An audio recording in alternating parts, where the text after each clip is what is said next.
Nous sommes le jeudi 11 août 2011. Bienvenue à toutes et à tous. Bonjour et merci d'être en notre compagnie sur Grand Lille TV.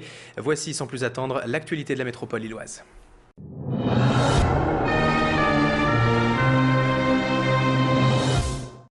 C'est la polémique de ce mois d'août. Le maire de la Madeleine a pris 2 arrêtés qui interdisent la mendicité et la fouille des poubelles sur sa commune. 2 arrêtés traduits en roumain et en bulgare, ce que dénoncent les associations d'aide aux Roms qui parlent de stigmatisation. Mais pour Sébastien Leprêtre, il fallait agir au vu des dégradations et des plaintes de certains Madeleinois. Les 2 arrêtés en question poursuivent 2 objectifs. Le premier, c'est naturellement d'essayer de freiner la répétition de ces actes. Je ne suis pas naïf, je me doute bien que ça va être compliqué d'arriver à les éteindre complètement. Et le second objectif, qui est à mes yeux très important, c'est alerter les pouvoirs publics sur cette réalité et sur cette forme de précarité durable qui est en train de s'installer dans nos villes, avec des gens dont il faut aussi considérer qu'ils ne vivent pas mais qu'ils survivent. Je souhaite que véritablement chacun prenne ses responsabilités. Moi, j'ai pris les miennes en prenant ces 2 arrêtés. Ça veut dire quoi ? Ça veut dire que vous ne pouvez pas travailler, vous ne pouvez pas mendier.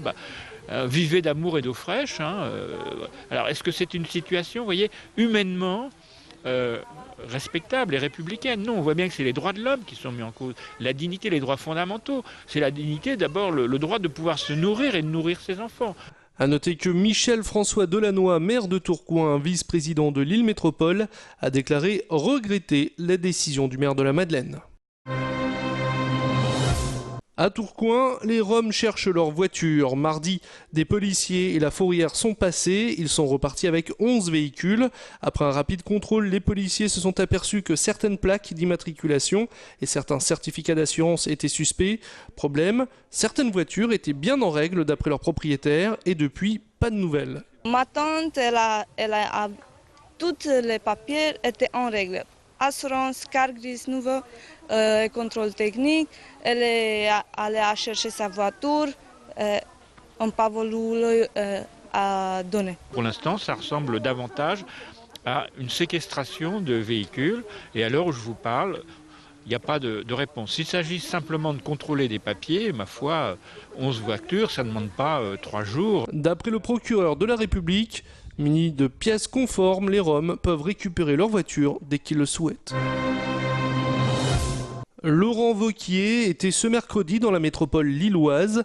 Le ministre de l'Enseignement supérieur et de la Recherche a rendu visite au Crous de Lille, un Crous qui reste ouvert tout l'été, contrairement à d'autres endroits en France.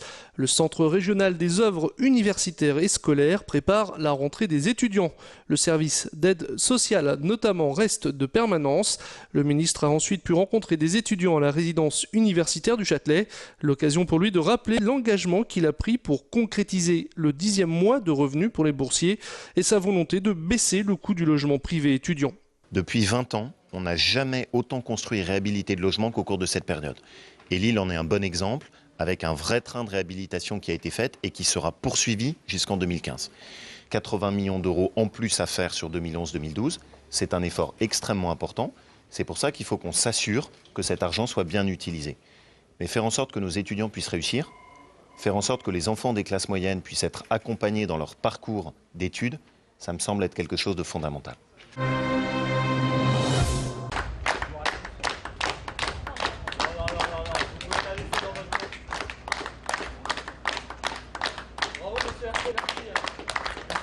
C'est l'accueil réservé par certains salariés aux gérants de la société Cubisprint. Il faut dire que l'entreprise, autrefois donnée en exemple pour son innovation technique et écologique, a été placée en liquidation judiciaire 8 mois seulement après son rachat par une holding. Ludovic Erthaud a successivement racheté les entreprises d'impression VMV d'Armentières, Action Graphique de Péranchy et Cubisprint, donc de Ronc.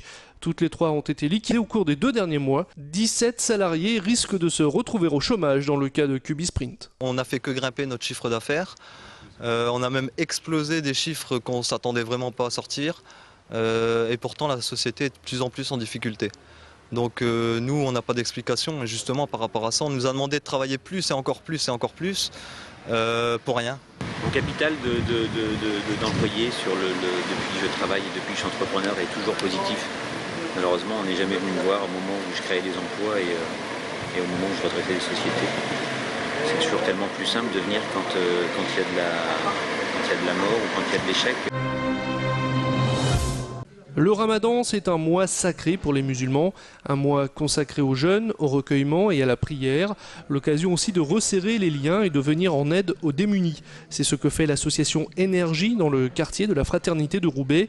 La rupture du jeûne, une fois le soleil couché, est ici l'occasion de distribuer des repas. Tous sont les bienvenus, une action solidaire en collaboration avec la radio Pastel. On est, nous, sur un quartier qui se dit, enfin, pour lequel on dit être le quartier le plus pauvre de France.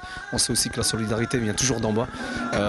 Et on sait aussi que la solidarité a beaucoup de vertus, puisque les jeunes de ce quartier qui, à un moment, se montrent solidaires vis-à-vis des autres, ont quelque chose aussi pour eux, puisqu'ils repartent avec, j'ai envie de dire, la tête pleine. Et ils peuvent aussi s'interroger sur leur avenir, etc. Donc, on a pris conscience que le fait qu'on mette cette graine de solidarité dans ces jeunes, ça leur permettra, eux, de grandir et de montrer une image positive de la jeunesse à Roubaix et dans les quartiers. C'est extrêmement beau, c'est magnifique, il y a plusieurs variétés, c'est bien. Ça fait plaisir qu'on a accueilli comme ça, surtout quand c'est dans le quartier. Il y a un bon accueil, le repas ici est excellent, il n'y a rien à dire. Le Ramadan 2011 se termine le 29 août prochain. C'est la fin de cette édition. Merci à toutes et à tous de l'avoir suivi. Merci également de votre fidélité. Dans un instant, vous avez rendez-vous avec votre météo.